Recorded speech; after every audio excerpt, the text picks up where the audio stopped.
There you are. Come and lie down. However you've arrived here tonight, whatever kind of day it was that set you down in that bed, you can stop holding it up now. Let it go slack.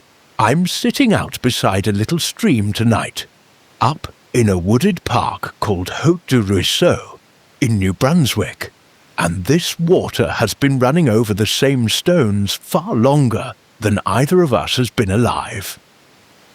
It has never once stayed up late worrying about the morning. Listen to it a moment.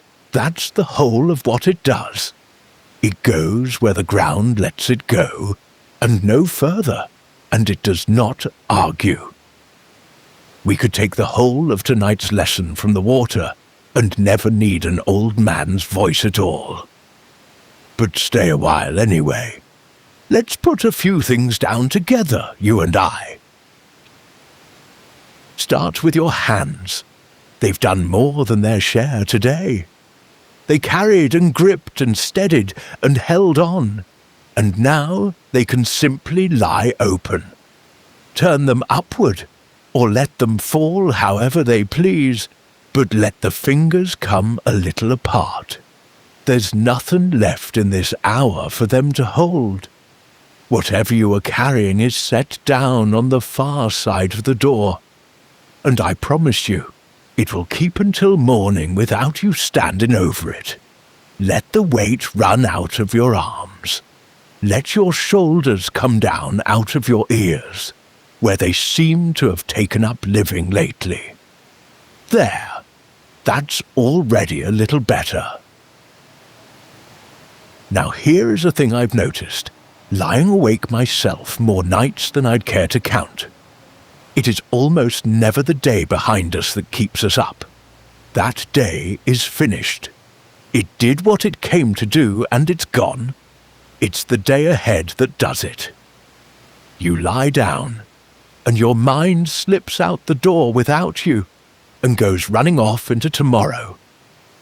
Checking the locks, walking through the shift before you've worked an hour of it, rehearsing the argument before a single word has been spoken, as though fretting at it now, here in the dark, could somehow nail it all down in advance, as though a person could stand guard over a thing that has not even happened yet. So let me tell you about a man who was very good at not standing that watch. He has been dead a long while now, the better part of 2,000 years, and he owned almost nothing, and I'd wager he slept more soundly than most of us manage on our best nights. His name was Epictetus. He was born a slave, in a household where, the old stories say, his leg was broken and left to heal crooked, so that he walked lame the rest of his days. And when at last he was set free, he did the strangest thing a freed man could think to do. He did not chase money, or soft living, or a warm bed to make up for the cold ones. He set about learning how to live well, and then teaching it. And he lived the way he taught, which, believe me, is a far rarer and harder thing than talking about it ever was. Picture where he lived, because it matters. Not a villa, one room, or near enough to one. A pallet of straw on the floor to sleep on. A few plain necessary things and nothing past them. And there, on the shelf, an iron lamp. Now, for a man who owned as little as he did, that lamp was a genuine possession. The good thing in the house. The one object worth the name. He would light it in the evening, and work by it, read by it, talk by it with whoever had come to sit in his doorway and learn. Iron, mind you. Not gold, not silver, nothing a wealthy man would glance at twice. But it was his, and it was good, and he kept it where his eye could rest on it. And then, one night, someone came in and took it. Slipped into that plain little room in the dark while he slept, and walked back out, with the one thing in it worth the trouble of stealing. Now you know that feeling. You needn't have lived in Rome to know it in your body. You come home and the thing is gone, or it's broken, or someone has had their hands on what was yours. And there is that first hot rush that climbs straight up the back of the neck, the plain unfairness of it, the wanting to find whoever did it and be owed something back tonight with interest. And I'll tell you honestly, Epictetus felt that pull too. He was not made of stone. No one worth listening to on these matters ever is. He simply did not let the pull have the last word. Because here is what he did with it, and it's so plain you could almost walk right past how much is folded up inside it. He turned his mind to the man who had taken the lamp, and he thought, that fellow made a poor bargain tonight. To gain one iron lamp, he agreed to become a thief. He handed something over to get it. Only what he handed over was not iron, and it was not coin. It was the kind of man he would be from this night on. And Epictetus looked at that trade and thought, well, I'll keep my end of it. I would far sooner be a man who lost a lamp than a man who took one. And that, whatever else it is simply not a loss I am going to lie awake grieving over. And then in the morning, and this is the part I have always loved best, he did not sit brooding in the dark, composing a bitter little speech about thieves and the sorry state of the world. He got up, he went out, and he bought another lamp, a cheap one, earthenware, clay, a couple of coppers, no more than that. He carried it home and set it on the same shelf, and that little clay lamp threw its light onto the very same page and lit the very same room, and did the very same honest work the iron one had done. There was only the one difference in the whole of it. If some hand reached in and took the clay lamp too, well, he'd be out a penny, and he would sleep just fine. He had quietly swapped a thing worth guarding for a thing that did the same good work and asked nothing of him in return. Sit with that a moment, because it's the kind of thing that slides right past you if you let it. He did not win by not caring. That's the cheap imitation of what he did. And it isn't it at all. He cared enough to fix the thing. He got his light back. The work went on. What he refused flatly was to let the light cost him his peace. Do you feel the difference in those two men? One loses a lamp, and loses a week of sleep along with it, and a little of his goodwill toward the world besides. The other loses the same lamp, and is out 2 coppers and 1 night's mild annoyance. The same lamp, the same theft, and somehow 2 entirely different lives. And the only thing that changed between them was what each man had decided he simply had to hold on to. Let your breath go a little longer now on the way out. Don't force it. Just let the out-breath be the longer of the two. The way it goes when you finally stop bracing against something you've been braced against all day. The stream out here isn't rationing itself. It isn't holding a little back in case tomorrow's stream runs short. It spends everything it has all the time, and somehow there is always more of it coming down out of the dark hills. Let a few of your breaths be like that. All the way out. Nothing kept back. Nothing saved against a worry that may never even come. Now, I want to be fair, so let me tell you the other side of it. Not every one of these old Stoics lived in a bare little room like that. There was another famous one named Seneca, and Seneca was rich. And I don't mean comfortable. I mean rich the way only a handful of men in the whole of Rome were rich. Estates, gardens, money lent out at interest across half the empire. And this same man wrote, at length and rather beautifully, about how very little a person truly needs in order to be content. And I'll be honest with you, there is something in that I have never quite managed to keep a straight face about. The wealthiest man in the room, settled back on his cushions, explaining to the rest of us that we really ought to learn to want less. Now, I don't say it to run the man into the ground. Some of what he wrote is very fine, and I've taken real comfort from it myself on hard nights.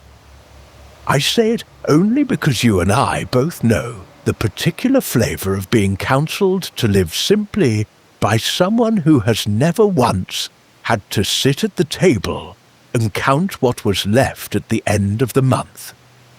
There's no harm in noticing it.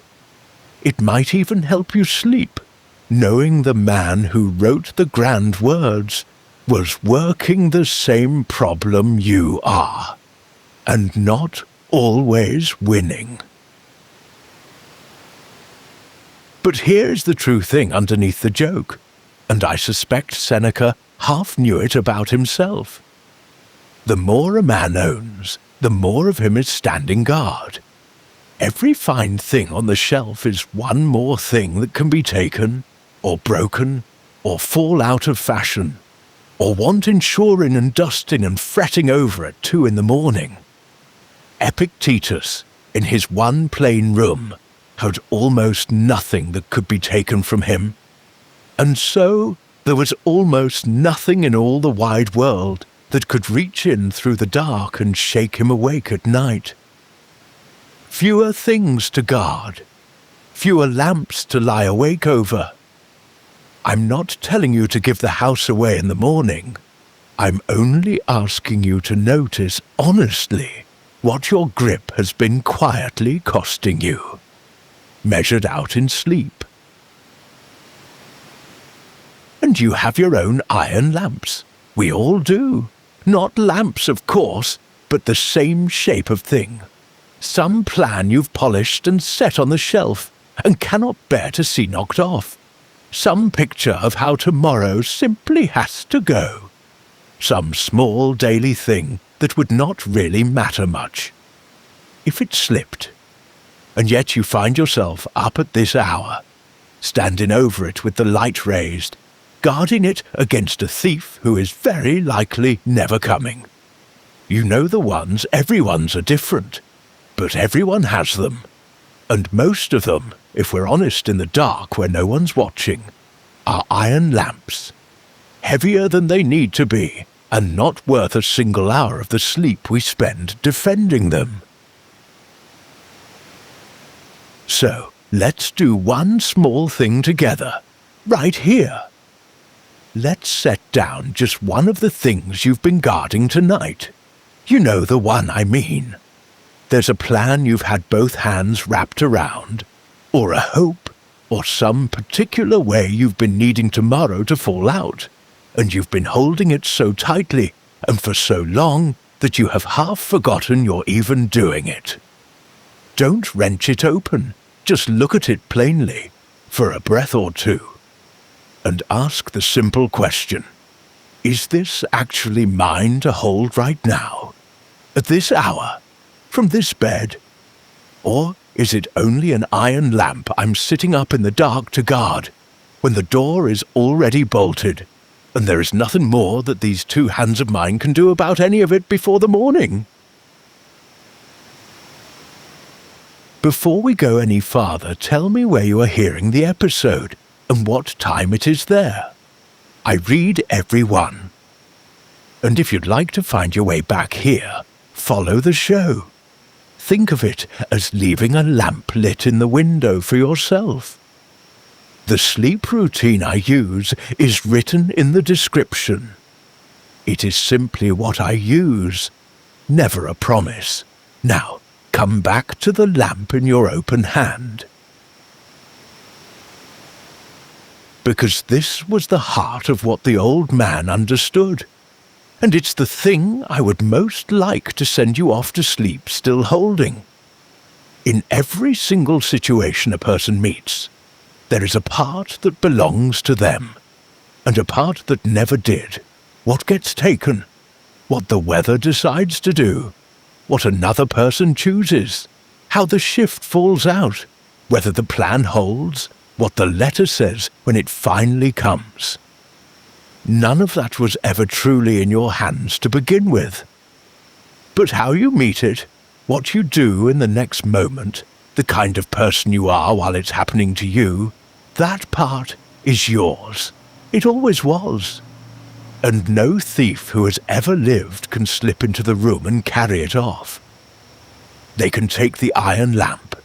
They cannot make you into the man who stole it. And that quiet little turn, right there, is the whole hinge these old men built their steadiness upon. When the road you meant to travel is blocked, you do not stand there in front of the fallen tree all night, arguing with it, shoving at it, demanding it unfall. You turn your hands instead to the part of the thing that is still open to you. The plan breaks, and so patience is the work that's on offer now.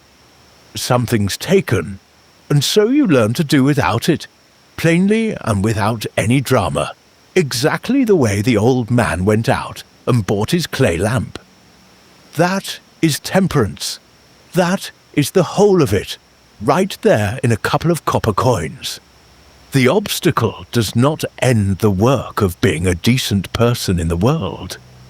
It only changes which decent thing you are given to do next. Let that settle down, out of your head and into the body a moment. You don't have to think it through again.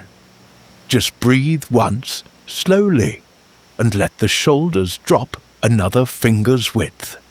The water is still running out here. It has not stopped once this whole time we've been talking. Let the idea rest in you the way the warmth rests in a stone that sat in the sun all afternoon. Nothing to do with it. Just let it be warm. Because think how it goes on the ordinary nights. You had a plan for tomorrow, and word comes that it's fallen through. The appointment's cancelled. The ride doesn't come. The thing you were counting on quietly comes apart in your hands. And the old habit is to lie here and fight it for hours, running it again and again, as though enough turning of it might somehow set it back the way it was. But the plan is not coming back tonight, no matter how long you stay up with it. What is still open to you is the next thing. A patience you can practice, a kindness you can still do in the morning, a plainer road to the same decent place. The night takes nothing from you that leaves you with nothing to do well. There is always a next good thing. That is the part they could never steal. There was an emperor among these men, Marcus Aurelius, who had about as much go wrong in a single reign as any one man could be asked to stand. Plague, war on the frozen edges of the empire, betrayal, grief, year after year of it. And he had a name for this small turning. He called it the ready turn of the mind. Ready, meaning you needn't be caught flat and astonished every single time the world declines to arrange itself to your liking. It was always going to decline. So the mind simply turns, the way you'd turn the cart down the next lane over when a tree has come down across the first one. You are headed somewhere worth going. That way is shut. Very well. There is another way, and it also leads somewhere a good person would be glad in the end to arrive. Epictetus had a blunt little line for exactly this, and he usually was blunt, which is a good part of why I've come to trust him over the years. Do not go around asking, he said, for things to happen the way you would like them to. Ask instead that they happen the way they actually do, and then your days will go easy. Now that is a hard saying by daylight, when you've still got fight left in you, and the whole business feels worth the fighting. But here, now, at this hour, with the day already spent, and tomorrow not yet arrived, and nothing at all in your hands to do about any of it, it isn't hard in the least. Here, it's only rest. You are not surrendering a single thing. You are only opening your hand at last, around a weight you were told somewhere along the way that you had to keep on carrying. So let that plan you were guarding sit loose now. In the open hand, you haven't thrown it away. Look, it's still right there. You can see it plainly. You've only stopped standing over it with the light raised all night, as though it might get up and escape. If it holds tomorrow, good. You'll do your part, and you'll do it well. And if it breaks, well, there'll be another lamp to buy in the morning, another road around the fallen tree, another plain good thing to turn your two hands toward. Either way, and this is the mercy of it, it is not yours to settle tonight, not from here, not in the dark. Let tomorrow keep tomorrow's troubles. This hour was only ever meant for lying still. Come back into the bed now, the whole length of you. Feel yourself held up. There's a mattress beneath you doing for your body exactly what the stream bed does for the water out here, holding the whole weight of it without being asked, without ever being thanked. And it will go on holding you all the night long, whether you keep any watch over it or not. Find the places where you lie heaviest. The hips, the shoulder blades, the backs of the heels, the back of the head sunk into the pillow. Let those be your anchors, and let everything else in you hang off them, loose and unminded and heavy.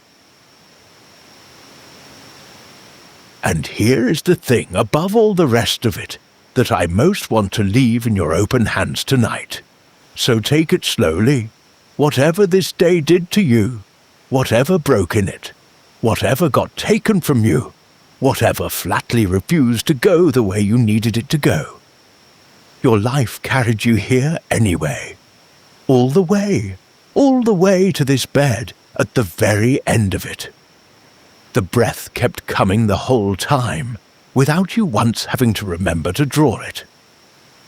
The heart kept its own steady count without a word from you. Through the entire long and difficult day, something inside you was quietly, faithfully doing the one thing that truly needed doing, which was carrying you safe to nightfall. And it never once needed your worry to manage it. Look, it's doing it right now, this very moment, while you lie here and listen to an old man and a stream. So, there is nothing on the shelf tonight worth more than that. Not the plan, not the thing that was taken from you, not tomorrow's shift, nor the argument you've been quietly rehearsing in the dark for someone who isn't even here. You are a living person who was carried safe to bed at the end of a hard day. Breathing, warm, and finally done. That is the good lamp. That is the one no hand can ever reach in and steal from you. And it costs you nothing at all to keep it lit through the night.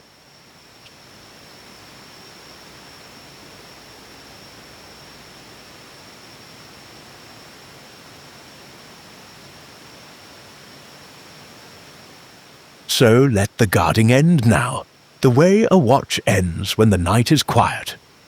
Let the breath go slack. There is no need to count it, and there never was.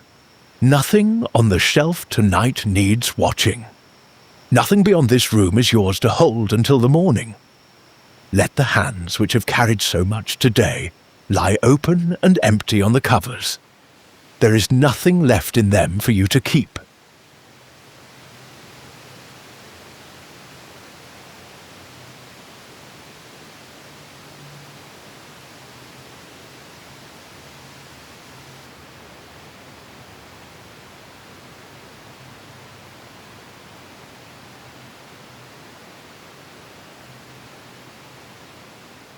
The stream out here will keep running in the dark whether you listen to it or not.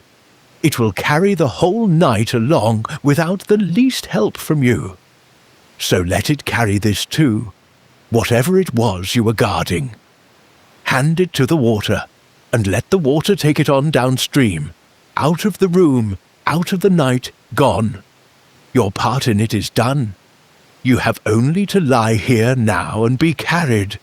The way the water is carried, the way you were carried all the way to this bed.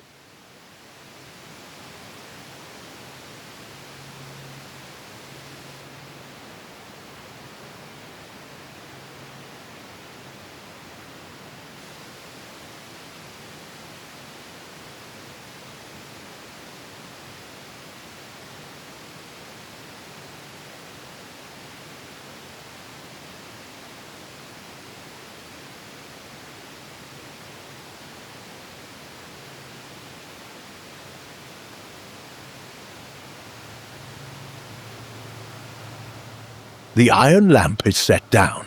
The plan is set down. Tomorrow is set down, to keep until it comes. The argument goes unfinished, and that is well. Your hands are open. Your watch is ended. The water keeps it now.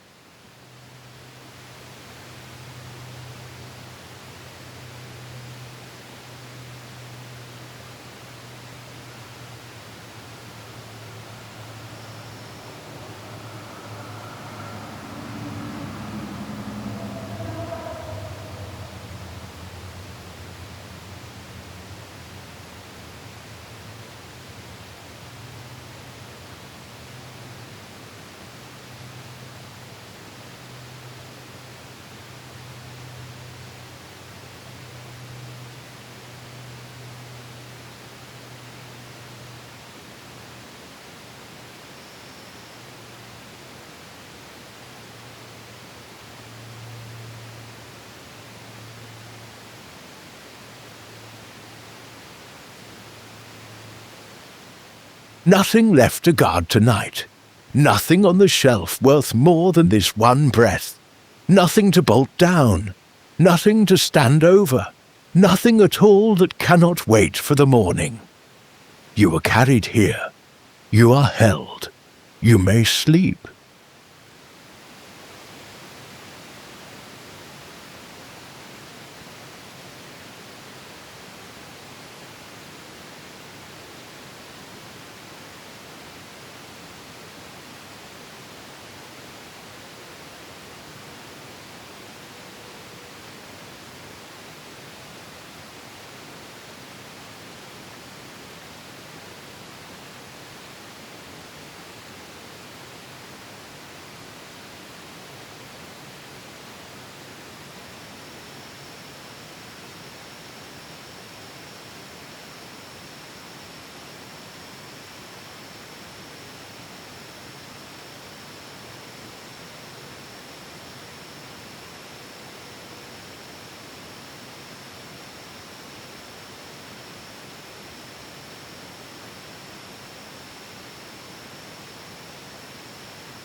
The iron lamp is set down. The plan is set down. Tomorrow is set down, to keep until it comes. The argument goes unfinished, and that is well. Your hands are open. Your watch is ended. The water keeps it now.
Nothing left to guard tonight. Nothing on the shelf worth more than this one breath. Nothing to bolt down. Nothing to stand over. Nothing at all that cannot wait for the morning. You are carried here. You are held. You may sleep.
You don't need to follow these words any further. The lamp is down, and you have lost nothing that matters. The water will keep the rest until morning. Rest now. Good night.